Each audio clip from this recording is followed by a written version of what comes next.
मोक्षदा एकादशी मार्गशीर्ष माह शुक्ल पक्ष की एकादशी को मोक्षदा एकादशी और गीता जयंती भी कहते हैं, क्योंकि इस दिन भगवान कृष्ण ने अर्जुन को गीता का ज्ञान दिया था।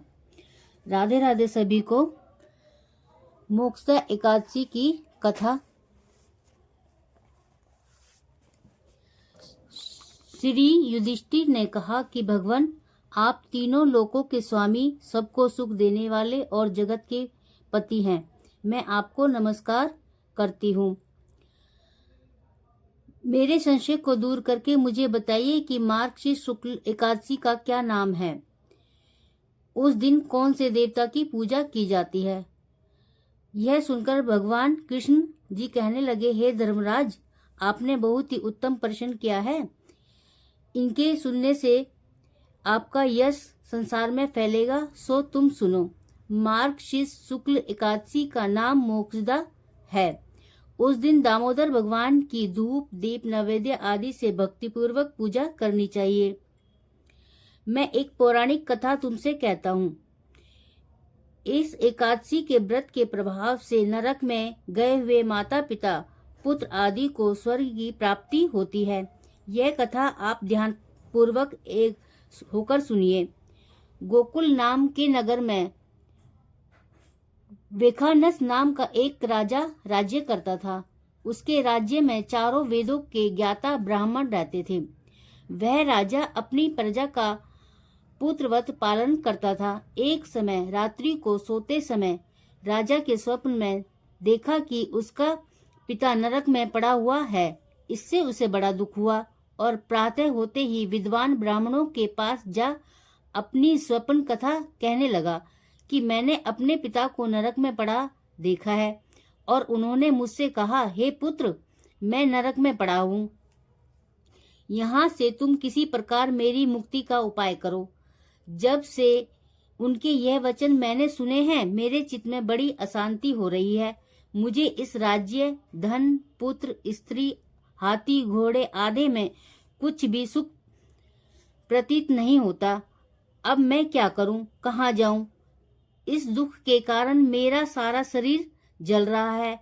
अब आप कृपा करके कोई तप, दान, व्रत आदि ऐसा उपाय बताएं जिससे मेरे पिता की मुक्ति हो जाए। उस पुत्र का जीवन व्यर्थ है जो अपने माता पिता का उद्धार ना करा सके। एक उत्तम पुत्र जो अपने माता पिता तथा पूर्वजों का उद्धार कराता है, वह 1000 मूर्ख पुत्रों से अच्छा है। जैसे एक चंद्रमा सारे जगत में प्रकाश देता है, परंतु हजारों तारे नहीं कर पाते। राजा के ऐसे वचन सुनकर ब्राह्मण कहने लगे कि राजन, यहाँ समीप के भूत भविष्य वर्तमान के ज्ञाता पर्वत ऋषि का आश्रम है। आपके प्रश्नों का उत्तर वे भलीभांति दे सकते हैं। ऐसा सुनकर राजा मुनि के आश्रम पर गया। उस आश्रम में अनेकों शांत चित्त योगी और मुनि तपस्या कर रहे थे। उसी जगह चारों वेदों के जानने वाले साक्षात ब्रह्मा के समान पर्वत मुनि बैठे थे। राजा ने वहां जाकर उनको साष्टांग प्रणाम किया।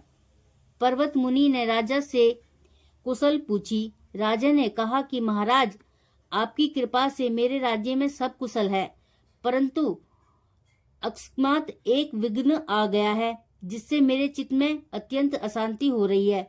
ऐसा सुनकर पर्वत मुनि ने एक क्षण के लिए अपने आंखें बंद की और भूत भविष्य को विचारने लगे। फिर बोले कि राजन, मैंने योग बल से तुम्हारे पिता के सब कुकर्मों को जान लिया है।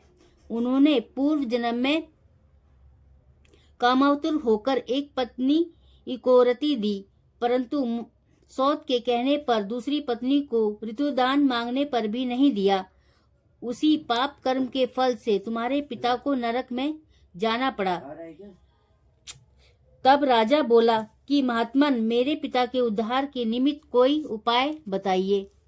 पर्वत मुनि बोले, हे राजन, आप मार्गशीर्ष शुक्ल एकादशी को उपवास करें और उस उपवास के पुण्य का अपने पिता के निमित्त संकल्प कर दें। उस एकादशी के पुण्य के प्रभाव से अवश्य ही आपके पिता की मुक्ति होगी। मुनि के वचनों को सुनकर राजा अपने महल में आया और कुटुंब सहित इस मोक्षदा एकादशी का व्रत किया। उस उपवास के पुण्य को राजा ने अपने पिता को अर्पण कर दिया। उस पुण्य के प्रभाव से राजा के पिता को मुक्ति मिल गई और वह स्वर्ग में जाते हुए अपने पुत्र से कहने लगा, हे पुत्र, तेरा कल्याण हो। यह कहकर राजा का पिता स्वर्ग चला गया। मार्गशीर्ष मास की शुक्ल पक्ष की इस मोक्षदा एकादशी का जो व्रत करते हैं उनके समस्त पाप नष्ट हो जाते हैं और अंत में वे स्वर्ग लोक को जाते हैं। इस व्रत से बढ़कर मोक्ष देने वाला और कोई व्रत नहीं है।